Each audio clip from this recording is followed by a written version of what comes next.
If you ever wonder if your relationship is healthy, this is a video for you. My name is Rachel. I am a somatic therapist and coach, and I'm going to break down why it's important to understand the nervous system's role in our relationships, as well as understanding signs to look out for to know you're in a healthy relationship. And I think some of these are going to surprise you, so stick around to really. So it's really important to understand the nervous system, the signals that your body might send you when you are in relationships with people, especially romantic relationships. Things are going to activate your attachment system, which is just a fancy way of saying the system that helps you to stay safe when you are a baby, to attach to your parents. And this is the same system that gets activated in our romantic relationships. So the nervous system is what keeps us safe. It is sending signals to us all the time, testing out if we're safe or not, and that is leading to our body to respond.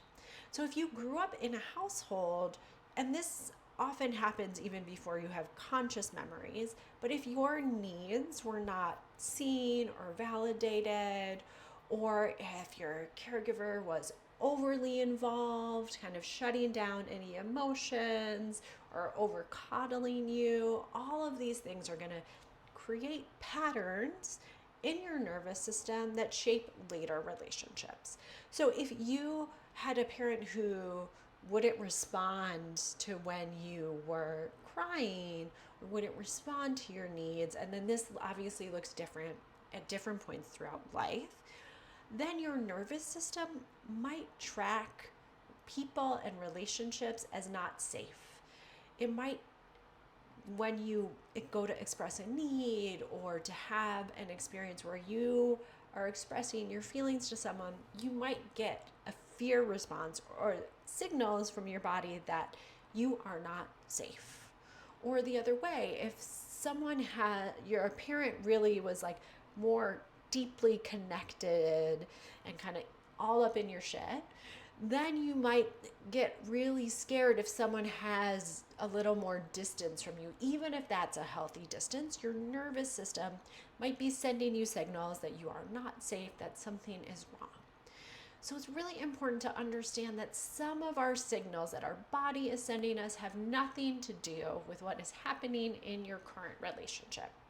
And some do. So it's important to be able to differentiate what are the past experiences. This can be with our parents, our caregivers. It could also be past romantic relationships that you're bringing in this information. Your body is responding to past experiences.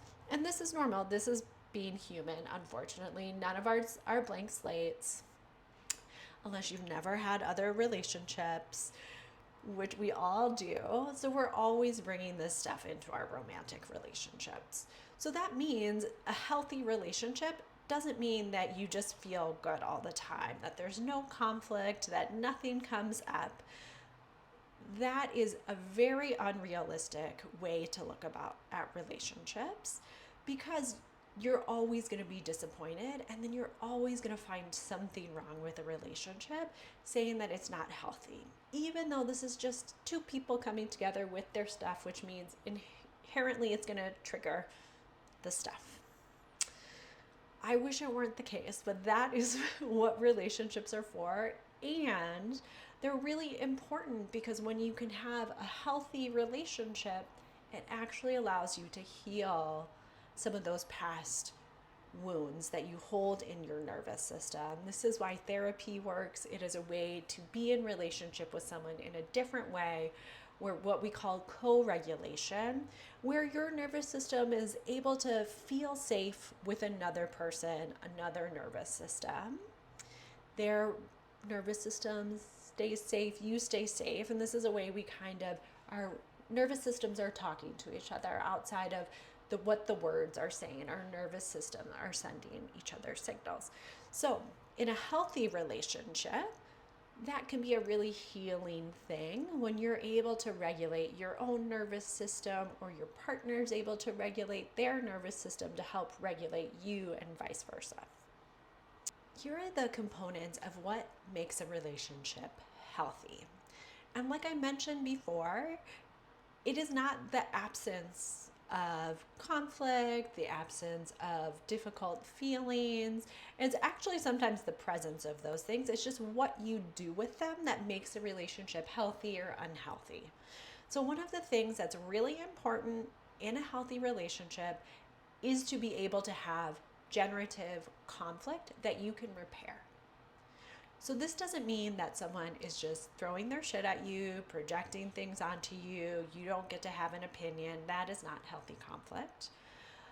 But healthy conflict allows you to say, like, that pissed me off. That didn't feel good, even if it's something that was triggered from the past. And allow the other person to do the same and be able to work through it where there's really space for both of your experiences. They could be different experiences, but as long as there's space for both of them, for you to be able to work through that experience and repair. And this is not something that most of us grew up learning.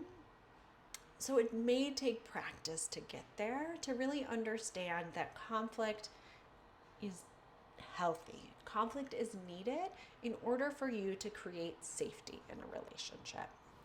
The second thing to look out for is this sense of safety actually in your body when you are around them, not in moments of conflict, obviously. That's when our stuff is getting triggered and we have to work through it.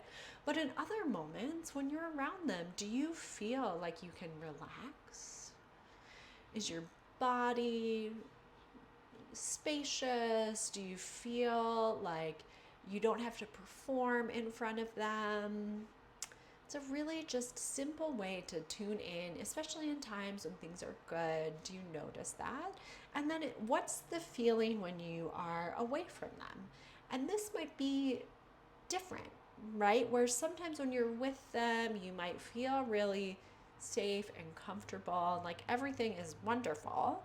And then it might shift when you're away from them. And sometimes when you are away from them and stuff is being triggered, that might be pointing more to attachment-based things. So things you might be bringing from the past, or it could be about what you need to stay connected when you're not together. So I wanted to just be really clear that what's coming up for you in relationships is important information.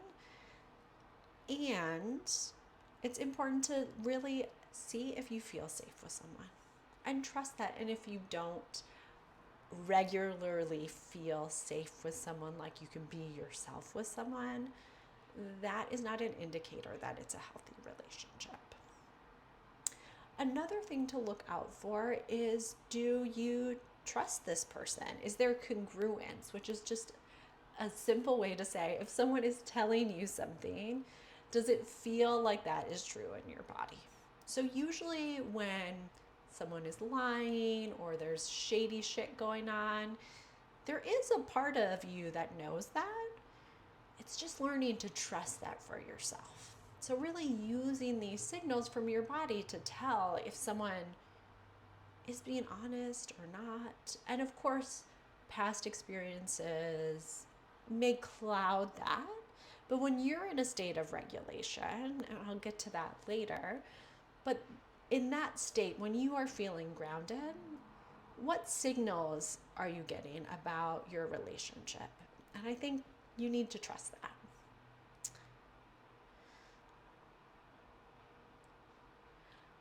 Another thing to look out for is, does it feel like the relationship is balanced?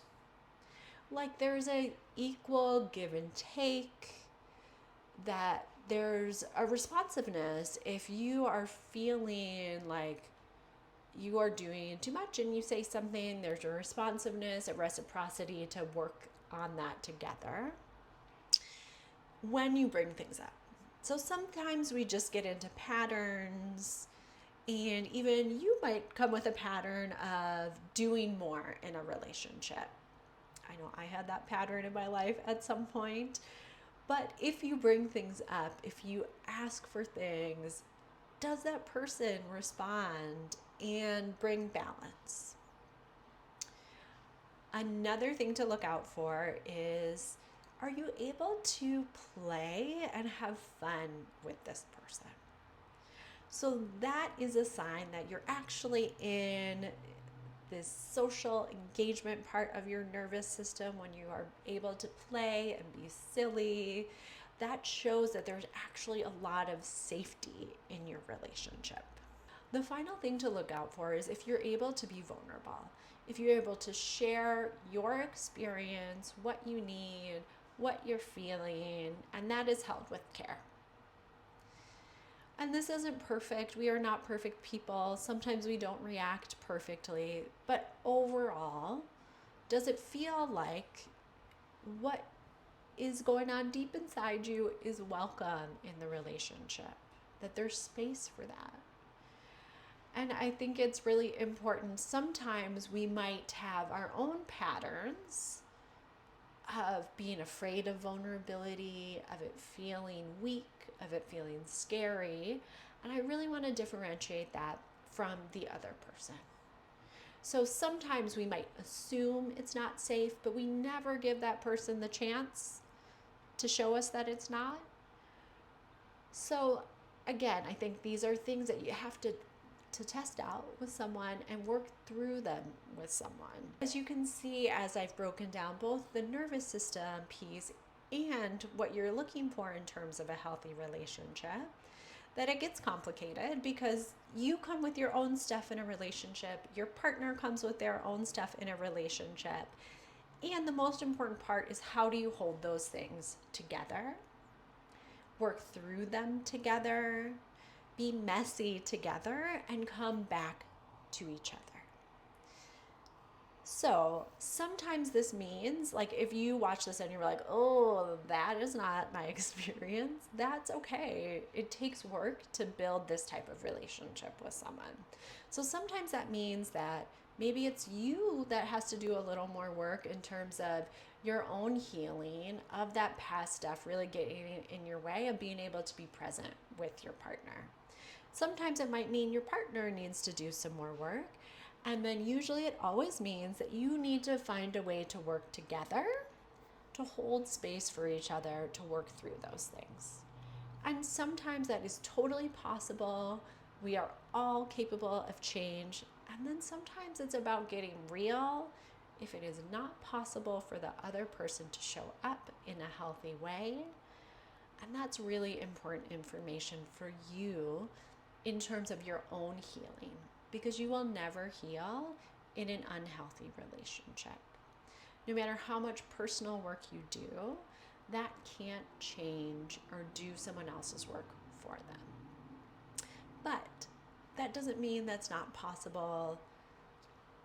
This type of relationship is very possible. It just takes a little bit of bravery, of work, and of kind of testing each other out to see how well you can hold each other's stuff with love and care and agree to be messy and keep coming back together.